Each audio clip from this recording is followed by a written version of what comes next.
le traité. Dernière déclaration pour vous, messieurs. Écoutez, c'était ce matin sur RMC avec Jean-Jacques Bourdin. Je sens une très forte mobilisation.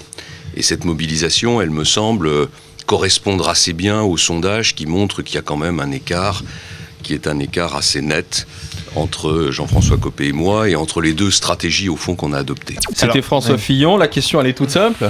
Qui va gagner, selon vous? Il la sent bien, Fillon. Hein. Il était confiant. Maurice Zafran. Moi, je ne sais pas qui va gagner. Je pense qu'il est très important que Fillon gagne. Je m'engage. Je pense qu'il est très important que Fillon gagne.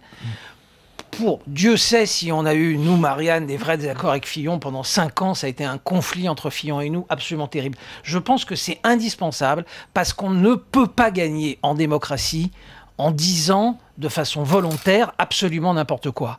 C'est ce que fait Copé. De mon point de vue, c'est mon point de vue, je ne demande pas qu'on le partage. La campagne de Copé, elle est honteuse, et donc il faut, pour la République et pour le débat démocratique, il faut que Fillon gagne cette élection. Bruno Jeudi. Bon, alors je vais me mouiller. Moi, je pense que d'abord, je pensais que l'élection serait beaucoup moins serrée qu'elle l'est aujourd'hui, et ça risque d'être serré, il faut le dire. Je pense que Fillon devrait quand même l'emporter, même si Copé, en choisissant une campagne qui s'adresse vraiment aux militants, et on sait que les militants sont plus radicalisés que les sympathisants, à mon avis, a refait beaucoup de son écart. Il voit bien, lui, jour après jour, qu'il a des salles qui sont très enthousiastes, alors qu'il y a sans doute un peu plus de retenue chez Fillon.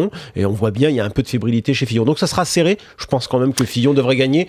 Sinon, alors là, pour le coup, ce serait une énorme surprise. Et ça prouverait une fois de plus que le microcosme peut se tromper. Attention à un truc, que l'UMP ne redevienne pas le RPR, où les élections étaient systématiquement truquées. Que l'UMP reste enfin, la OPS au Congrès de Reims, ça n'avait pas été pas mal non plus. Merci, messieurs. Bruno Jeudi, Maurice Zafran, merci de passer sur RMC dans les GG. Demain, Sylvain Grand.